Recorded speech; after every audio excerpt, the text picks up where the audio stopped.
Welcome to পদ্মুত academy. আজ আমি তোমাদের যে টপিকটা নিয়ে আলোচনা করব সেটা হলো মেনসুরেশন অর্থাৎ পরিমিতি। পরিমিতির আজকে আমরা পরিমিতির অন্তর্গত যে টপিকটা নিয়ে আলোচনা করব সেটা হলো বর্গক্ষেত্র।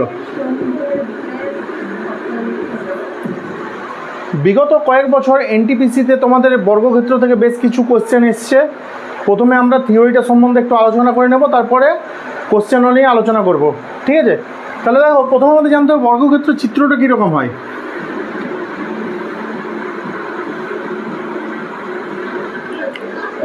তোমরা যদি যেটা আমাদের চতুর্ভুজ আছে সেটার যদি তোমরা ডিটেলসে পড়ো, সেখানে দেখতে পাবে প্রথমে একটা সামান্তরিক তৈরি হয়েছিল।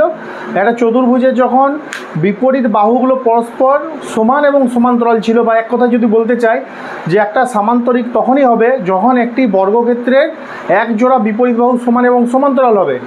যদি এক জোড়া বিপরীত বাহু সমান এবং সমান্তরাল হয়, অবভিয়াসলি অপর সাইডে যেটা বিপরীত সাইডে বাহুগুলো থাকছে তারা সমান এবং সমান্তরাল হয়।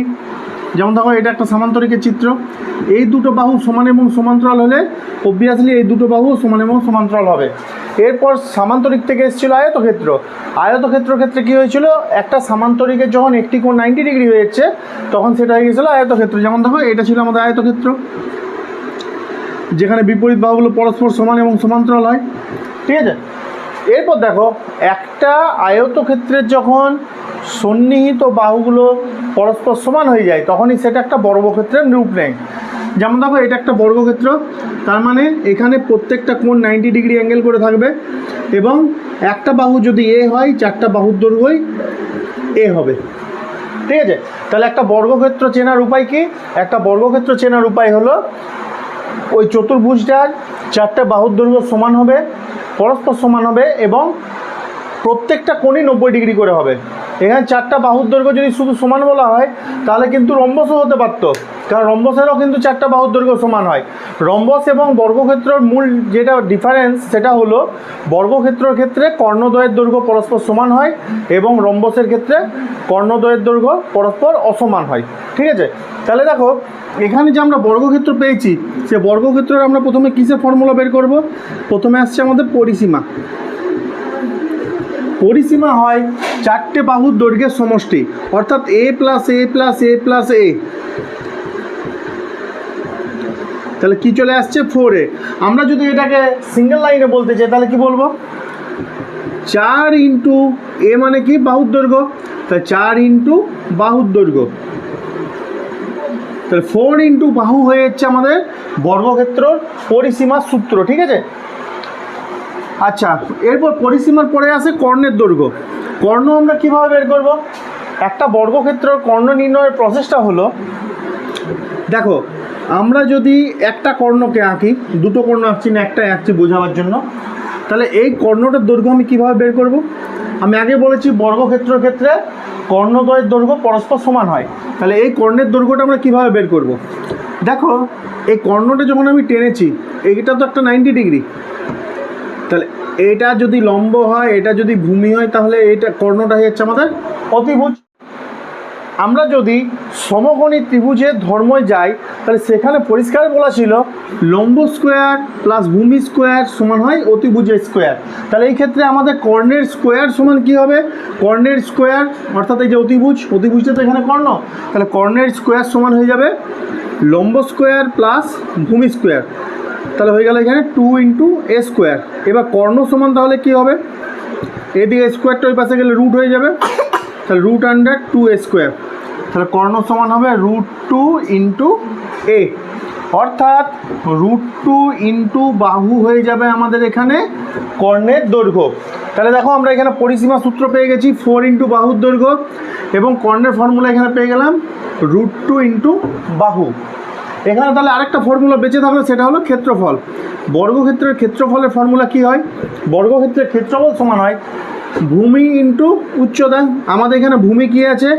এ, এবং উচ্চতাও আছে এ, অর্থাৎ হয়ে গেল এ স্কোয়ার। এ সমান কি? আমাদের বাহুর দৈর্ঘ্য। তাহলে সিঙ্গেল লাইনে কি বলতে পারি? ক্ষেত্রফল সমান হয়ে যাবে বাহুর স্কোয়ার, ঠিক আছে? তাহলে আমরা এখানে তিনটে ফর্মুলা পেলাম বর্গক্ষেত্রের। কী কী ফর্মুলাগুলো? পরিসীমার ফর্মুলা হচ্ছে 4 ইন্টু একটি বাহুর দৈর্ঘ্য, আচ্ছা, কর্ণের দৈর্ঘ্য কী পেলাম আমরা? √2 ইন্টু বাহু, এবং ক্ষেত্রফল ফর্মুলা পেয়ে গেলাম আমরা এখানে বাহুর স্কোয়ার। ঠিক আছে, এরপর দেখো এখানে কিন্তু আর নতুন কোনো থিওরি নেই, তাহলে বর্গক্ষেত্রের ক্ষেত্রে যা যে থিওরি ছিল আমি করে দিলাম। এরপর দেখো তোমাদের এনটিপিসি পরীক্ষাতে কোশ্চেন এসেছিল বিগত কয়েক বছরে, সেই কোশ্চেনগুলো আমি এবারে সলভ করছি। তাহলে দেখো তোমাদের এখানে এনটিপিসি 16/6/2022 যে পরীক্ষাটা হয়েছিল সেখানে কোশ্চেনটা দেওয়া ছিল, যদি একটি বর্গক্ষেত্রে কর্ণের দৈর্ঘ্য 18 সেন্টিমিটার হয় তাহলে তার পরিসীমা কত হবে। তাহলে তোমরা কর্ণ থেকে ডাইরেক্ট পরিসীমা বার করার কোনো ফর্মুলা কিন্তু জানো না, এবং তোমাদের কর্ণের দৈর্ঘ্য থেকে ডাইরেক্ট ক্ষেত্রফল নির্ণয়ের কোনো ফর্মুলা তোমাদের জানা নেই। তাহলে আমাদের কিন্তু কর্ণ থেকে পরিসীমা বা কর্ণ থেকে ক্ষেত্রফল যাওয়ার জন্য ফার্স্ট আমাদের যেটা করতে হবে, প্রথমে কর্ণ থেকে আমাদের বাহুর মানটা নির্ণয় করতে হবে, তারপর সে বাহুর দৈর্ঘ্য থেকে আমরা পরিসীমা বা ক্ষেত্রফলের মানটা নির্ণয় করব। ঠিক আছে, তাহলে আমাদের এখানে কর্ণের দৈর্ঘ্য দেওয়া আছে 18 সেন্টিমিটার। তাহলে আমরা জানি কি √2 ইন্টু বাহু, √2 ইন্টু বাহু সমান হয় কর্ণ, আর সেই কর্ণের মান দেওয়া আছে কত? 18। তাহলে এটার মান হচ্ছে 18। তাহলে এখান থেকে বাহুর দৈর্ঘ্য কত হবে? বাহু সমান হয়ে যাবে 18/√2। ঠিক আছে, 18/√2 মানে কী হবে? 18√2 ইন্টু √2, তাহলে হয়ে গেল 18√2/2, তাহলে হয়ে যাচ্ছে 9√2। এটা গেল আমাদের বাহুর দৈর্ঘ্য বর্গক্ষেত্রটার। তাহলে পরিসীমা কী হবে? পরিসীমার ফর্মুলা আমরা জানি, পরিসীমার ফর্মুলা হয় 4 ইন্টু বাহুর দৈর্ঘ্য, 4 ইন্টু বাহু। তাহলে বাহুর দৈর্ঘ্য আমরা কত জানি? 9√2, তাহলে হয়ে যাচ্ছে 4 9 36 √2 সেন্টিমিটার। তাহলে এটা হয়ে যাবে আমাদের অ্যান্সার 36√2।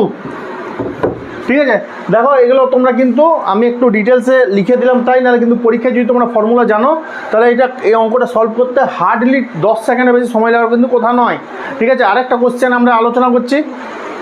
দেখো আমরা আরেকটা কোশ্চেন সলভ করছি, যেটা পড়েছিল এনটিপিসি 4/2/2021 কোশ্চেন। এটা একটি বর্গক্ষেত্রের ক্ষেত্রফল 289 বর্গ সেন্টিমিটার হলে তার কর্ণের দৈর্ঘ্য কত হবে। তাহলে দেখো বর্গক্ষেত্রের ক্ষেত্রফল দেওয়া আছে, আমরা বর্গক্ষেত্রের ক্ষেত্রফল কি জানি? বাহুর স্কোয়ার, বাহুর স্কোয়ার সমান হয় বর্গক্ষেত্রের ক্ষেত্রফল, যার মান দেওয়া আছে 289। তাহলে এখান থেকে বাহু সমান কত হবে? বাহু সমান হয়ে যাচ্ছে √289। 289 বর্গমূল আমরা কত জানি? যদি তোমরা বর্গমূল করতে না জানো, দেখো এখানে একটা সোজা রাস্তায় আমি বের করে দেখিয়ে দিচ্ছি।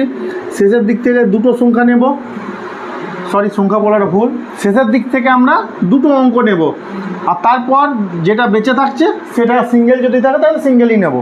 তো 2 আছে, তাহলে 1 1 কে 1 নামলো, একসাথে মাথায় দাগ দেওয়া আছে, দুজন একসাথে নামলো, 1 ডবল এখানে 2 নামলো।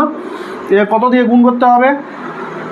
তাহলে দেখো 7 দিয়ে যদি আমরা গুণ করি, 7 7 49, 7 থাকলো 4, 7 2 14, 4 18।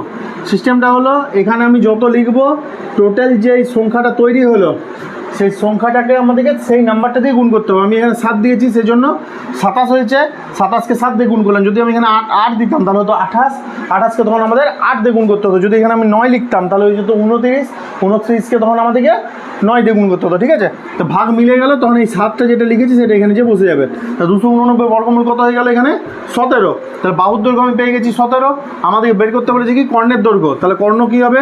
কর্ণ তো আমরা জানি কি ফর্মুলা হয়, √2 ইন্টু বাহু। তাহলে এখানে হচ্ছে 17কে বসিয়ে দাও, তো 17√2 দেখো সি নম্বর অপশানে আছে।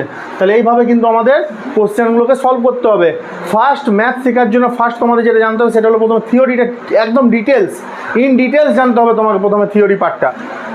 থিওরি না জেনে তুমি যতই প্র্যাকটিস সেট সলভ করো, তাতে সেটা 100+ প্র্যাকটিস সেট হোক না কেন, তুমি কিন্তু কোনোভাবেই সাকসেস হতে পারবে না।